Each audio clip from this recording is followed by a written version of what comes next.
video, we will be discussing totems a bit further. In a previous video, we had broached the topic, and now Sterling.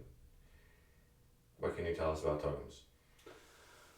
Totems are incredibly useful in personal growth, spiritually, in ceremony and ritual, in anything that you're doing spiritually.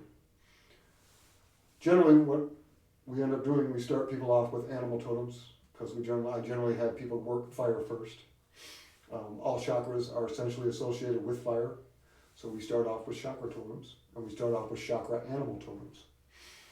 Okay. Animal totems, as we know from platonic breakdown, are all fire anyway. Okay. However, they break down subcategorically. So all mammals are subcategorically fire, all birds are subcategorically air, all cold-blooded creatures are subcategorically water, and all insects are subcategorically earth. Okay. So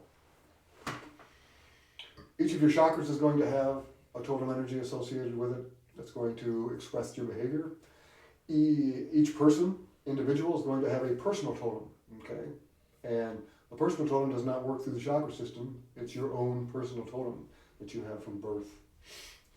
And we all have a dream totem. Okay? The dream totem helps us determine how we behave within our dreams. Okay? I know somebody with a lion totem for their dream totem. They behave in a particular way. They're always the center point of their dreams. Almost always. Everything revolves around them. It's about them. It's about them doing something, being generous, projecting, radiating out energy. With me, mine is a mammal also. However, mine is a black panther. Okay. I am observational in a lot of my dreams. I'm looking down as to what's happening, as opposed to my friend with the lion, who was always the center of it. Okay. And that's just a difference. Okay. Now, can your personal and dream totems change? The personal and dream totems do not change. Okay. Chakra totems over time will, okay, as you work the chakras. Okay, those can change. You can call in totem energy in a dream if you want to help, but your dream's flavor is still going to work through the dream totem that you've discovered through the meditations. Okay. And again, every chakra is going to have one. Okay, it's going to help you determine how that chakra and the planet that's associated with that chakra, how the energy behaves. Okay, that's an interesting one. I can give you a little personal information on that one. My hand chakra, which is associated with Venus, because the hand chakra is about intimacy. It's about physical interest. It's about all different types of physical one-on-one relating with other people, that type of a thing. Okay, and I know a lot of people think it's the heart chakra, and for people who use 7 chakra systems, it is associated with that. But when you factor in 10 chakras, it does not. Okay. Anyway, mine is the praying mantis. Okay, and when I was younger, that proved probable for me in dealing with women, girls. I didn't think they were interested in me. I didn't think, I wasn't really outgoing like a lot of my friends were. I was very patient with things, and for a while I didn't understand why. When I figured out what my totem energy was, it was like, oh, of course, it's praying mantis. I get it. There you go. Because when I did finally find somebody that I really liked, and I did get to know them after a while, all of that nervous insecurity, went away, and I was boom right on it.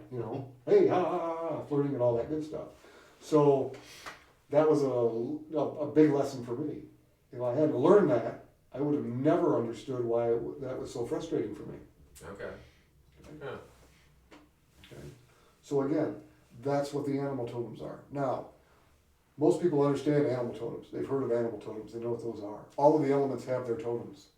Okay, so each chakra not only has the animal totem, it has an earth totem, which is going to be a crystal or stone of some sort. Okay, each one will be different. Oh, wow. Okay. Herbs, you'll have herb totems for air energy. Okay, and you will have metal for water.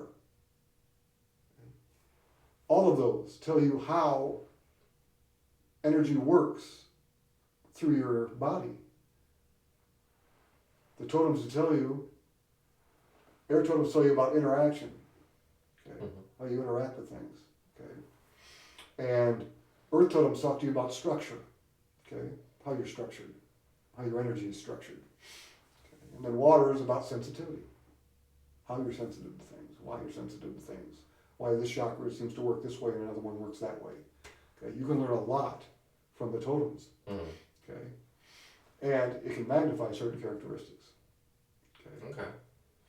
by working them. Now, getting off the whole chakra issue, when working with totems outside of chakras, let's say within healing or anything else, it's because all of that is about balancing out energy.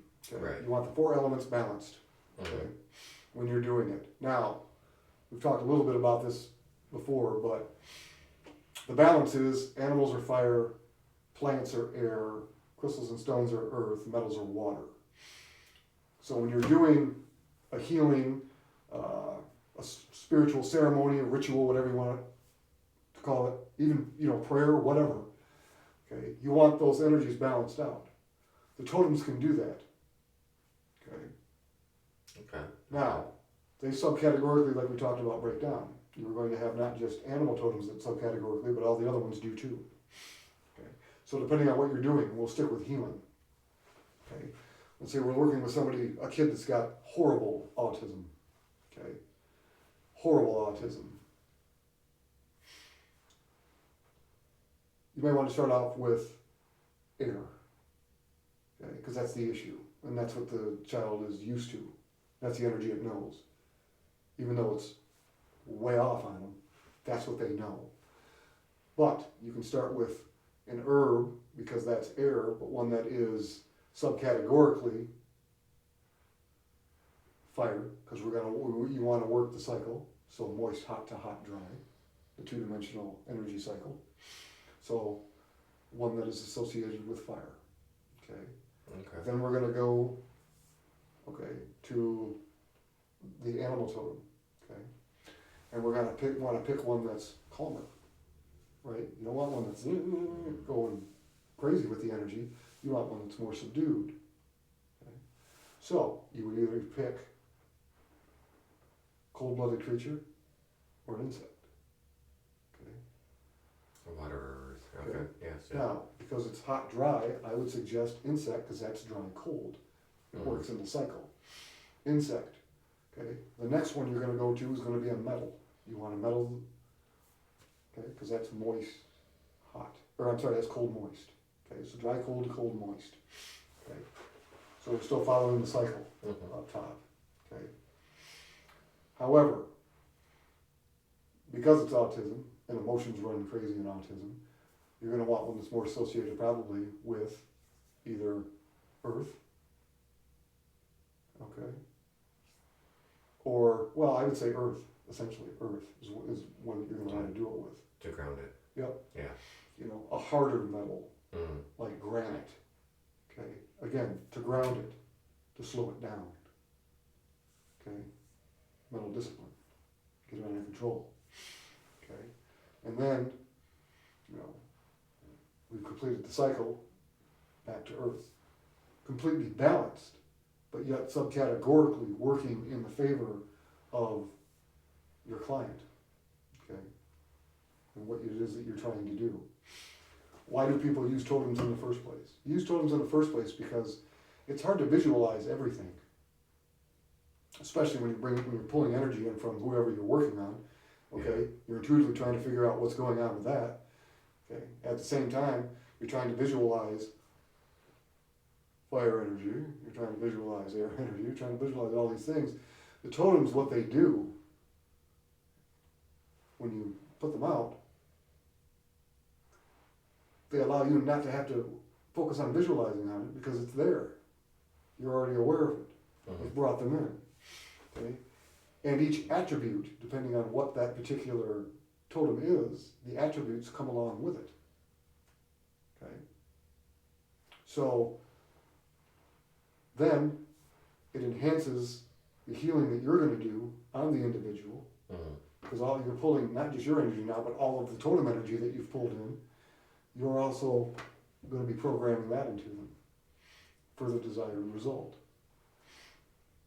Okay? That's why totems work so well. Okay, now totems have to be cleaned, charged, programmed, and attuned. Okay, there are different modalities for each one in doing that. Okay, and that's for something later. But just going out and getting a totem isn't gonna work until you do that. Right. Okay. Now, since you're facilitating the healing, if you're doing the healing, you want them attuned to you. Okay. If you're going to put them on your client somehow, or under, or somewhere near your client, then attune them to them, not yourself. You want to program them for the healing. If you're doing prayer, you program them for the prayer, depending on what it is that you need it for. Whatever ceremony you might be doing, you need to program them for their part that they play in the ceremony. Okay. When you're doing that. Okay. Okay. Now, when I program mine, generally, I'll program them, it takes a little longer, but I program them for every attribute they have. So that when I need to use them, I can use them. Okay. Right. And then of course, Okay. and when you use them, especially with the crystals and the metals, because feminine energy attracts, pulls energy into it. Okay? They need to be cleaned more often, okay, than the others. So, when you're doing those about every 6 months, you charge them in a full moon, except for a couple. There are a couple of stones that you can charge in the sun. One being kyanite, one being citrine. I know people who can do that. Now, that's how you charge them. You don't ever have to clean those two. They're self-cleaning stones. Okay. You don't need to clean them. Yeah. There are other stones that cleanse, but they have to be cleansed themselves, like carnelian. Okay? But the only two that don't are citrine and kyanite. So if you're putting up a grid, those are the best ones to use because you never have to take the grid down to clean the stones and then put them back up. Okay, for whatever reason. But that's how you use totems. That's what they're for. Okay? And that's what they're good for. And you do not have to go out and kill animals to use animal totems. Okay? Let's just get that out of the way. Right. In the old days, yes, that's what they did. They would kill them, they would put them up, they usually put them in a potion of some sort to make a stew or whatever. You don't have to do that. Okay? If we've learned anything from the Native Americans, it's the fact that you can use totem energy just by pulling that energy in from a living animal. You do not need to kill it. Okay? And one of the workshops I do for animal totem work is going to a zoo. Okay. And connecting with those animals. You start out with predatory and prey, and then you break down from there, and then you can go to specific energy of whatever animal it is you want to work with. Okay, and learn how to connect with that. It's a lot easier to call in other energies once you've learned how to interact with them. Okay. Especially with energies of animals that are on a different continent that you've never been around. Right. Ones that run around your backyard, rabbits, deer, those type of things that we're used to, it's much easier to call that energy in Right.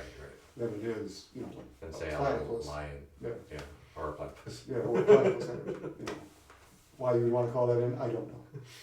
But, again, when working with them, the attributes, like I said, of the particular totem, okay, you will be able to utilize when you do that. Not just the fact that it's a mammal. You'll be able to use, if it's a lion, the lion energy. If it's a dog energy, cat, whatever.